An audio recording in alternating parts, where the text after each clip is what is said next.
Hello friends, welcome back to my YouTube channel study media. कैसे हैं आप सभी? उम्मीद करती हूँ कि आप सभी स्वस्थ होंगे, अच्छे से होंगे।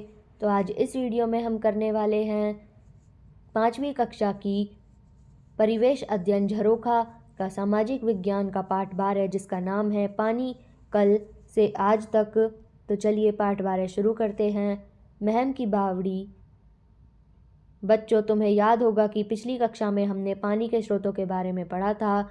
बावड़ी भी पानी का एक स्रोत है। यह ज़मीन की सतह से काफ़ी नीचे बनाई जाती है। इसमें पानी तक पहुंचने के लिए सीढ़ियां बनाई जाती हैं, इसलिए इसे सीढ़ी नुमा कुआं भी कहते हैं।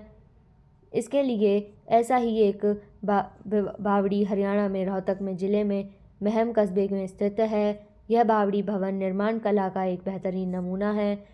महम की बावड़ी का निर्माण 1658 से 59 में मुग़ल बादशाह शाहजहां ने एक चौबदार सायदू कलाल ने करवाया था।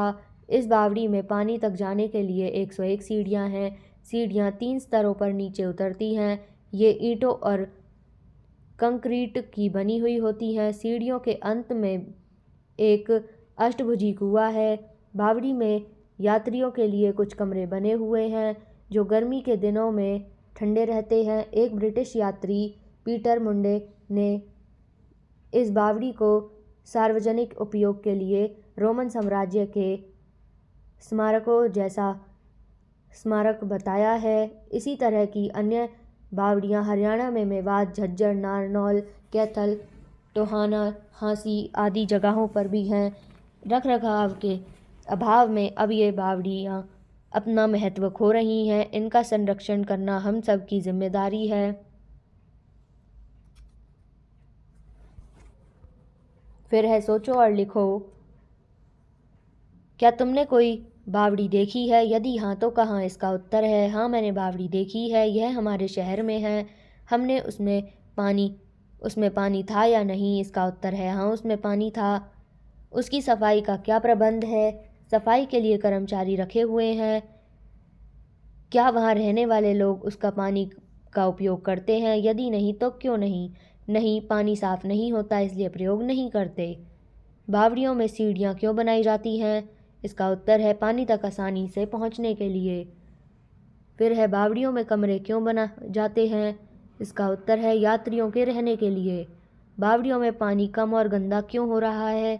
इसका उत्तर है धरती के नीचे पानी कम हो रहा है और लोग पानी को प्रदूषित कर रहे हैं।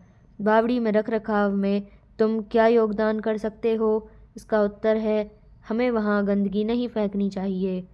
जल संरक्षण। बच्चों, जब वर्षा होती है तो उसका जल बाहर बहकर कहाँ जाता है? क्या वह हमारे किसी काम आता है? क्या हम उस जल का प्रयोग करते हैं? पुराने समय में हरियाणा के लोग वर्षा के जल का संचयन करने में निपुण थे। इस जल को संचित करने के लिए वे जोहड़, तालाब आदि बनाते थे। लगभग 400 साल पहले यहाँ लोगों के लिए हर गांव के व कस्बे में पक्के, आकर्षक, उपयोगी और सामाजिक रूप से स्वीकृत तालाब बनाए जाते थे। इनके जल का प्रयोग लोग घरेलू कार्यों, सिंचाई आदि के लिए करते थे। तालाब के चारों ओर आराम करने की जगह भी बनाई थी। तालाब के पानी के कारण इस जगह पर अधिक गर्मी में भी ठंडक रहती थी। कुछ तालाब प्राकृतिक रूप से भी बने होते थे। प्राय तालाब के पास एक कुआं भी बनाया जाता था। पता करो और कॉपी में लिखो, क्या तुम्हारे आसपास कोई कुआं, तालाब या जोहड़ है? इसका उत्तर है हाँ, तालाब है। यदि हाँ तो किस स्थिति में है? इसका उत्तर है उसकी हालत जर्जर है। क्या लोग उसके पानी का प्रयोग करते हैं? किन कार्यों के लिए करते हैं? इसका उत्तर है नहीं करते हैं। गाय, भैंस आदि उसमें नहाती हैं। यही पानी दूषित है तो किन कारणों से? इसका उत्तर है हाँ, दूषित है। कारखानों की गंदगी, घरों की गंदगी, कूड़ा फेंकने के कारण। यदि वह सूख गया है तो ऐसा क्यों हुआ होगा? इसका उत्तर है भूमिगत जल कम हो रहा है, वर्षा भी अनियमित है। फिर है चर्चा करो। वर्षा में के जल को किस प्रकार इकट्ठा किया जा सकता है? पक्के तालाब बनाकर वर्षा का पानी इकट्ठा करके समुदाय के लिए, पुराने समय में जब यातायात के पर्याप्त साधन नहीं होते थे तब लोग काफिले बनाकर पैदल ही लंबी लंबी यात्राएं किया करते थे। उस समय कुएं, तालाब, बावड़ियाँ वहाँ के निवासी और यात्रियों की पानी की आवश्यकताएं पूरी करते थे।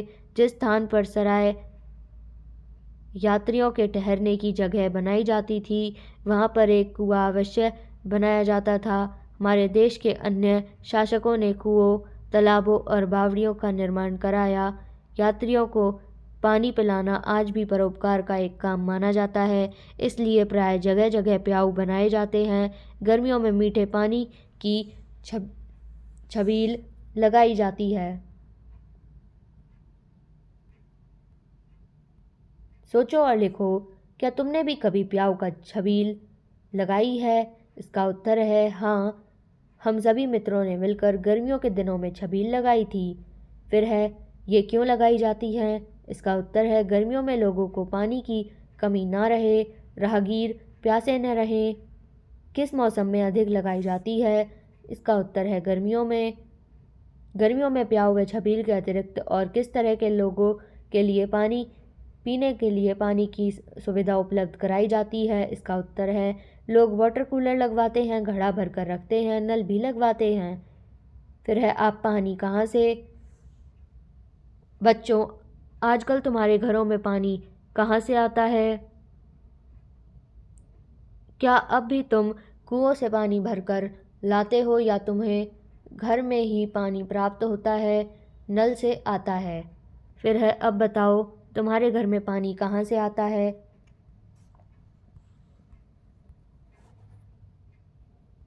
इसका उत्तर है सरकार द्वारा पानी की पाइप बिछाई गए हैं जिससे घरों में पानी आता है। तुम्हारे दोस्तों ने घर में पानी कहाँ से आता है? इसका उत्तर है उनके घर भी सरकार द्वारा प्रबंध किया पानी आता है। क्या तुम्हारे या तुम्हारे दोस्तों के घर में वाटर सप्लाई का पानी आता है? इसका उत्तर है हाँ, आता है। वाटर सप्लाई का पानी कहाँ से आता है? इसका उत्तर है मोटर पंप लगाया गया है। क्या तुम्हारे घर में पानी का बिल आता है? बिल आता है। क्या बिल किस दफ्तर से आता है? इसका उत्तर है हरियाणा अर्बन डेवलपमेंट अथॉरिटी से। फिर है, देखो और बताओ। तो यहाँ पे आपको ये बिल का एक चित्र दिखाया गया है।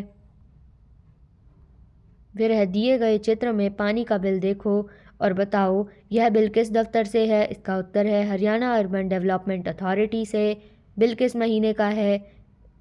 इसका उत्तर है मार्च से अप्रैल। फिर है, आओ ये भी करें। चर्चा करो, जल ही जीवन है। हम पानी के बगैर अधिक समय तक जीवित नहीं रह सकते। इसलिए जल ही जीवन है। लोग प्याऊ क्यों लगाते हैं? इसका उत्तर है यात्रियों की पानी की आवश्यकता पूरी करने के लिए। पुराने कुओं और बावड़ियों का संरक्षण क्यों आवश्यक है? इनका सांस्कृतिक महत्व है तथा इनके संरक्षण से पानी की बचत भी होती है।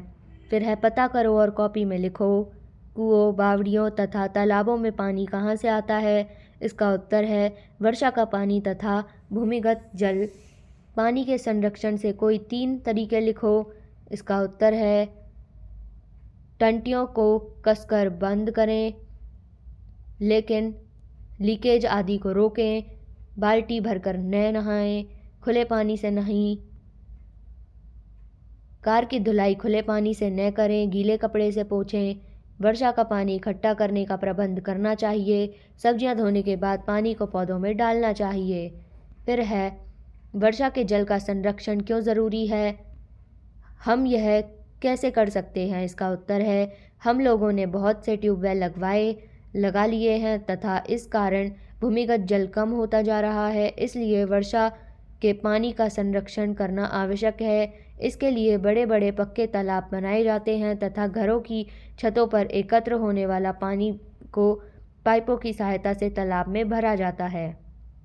फिर है, बिल में कितने पानी का उपयोग दिखाया गया है? इसका उत्तर है 19 यूनिट। कितनी राशि का भुगतान करना है? इसका उत्तर है 238 रुपये। बिल भरने की अंतिम तिथि क्या है? इसका उत्तर है 23 मई। फिर है, आओ ये भी करें। चर्चा करो।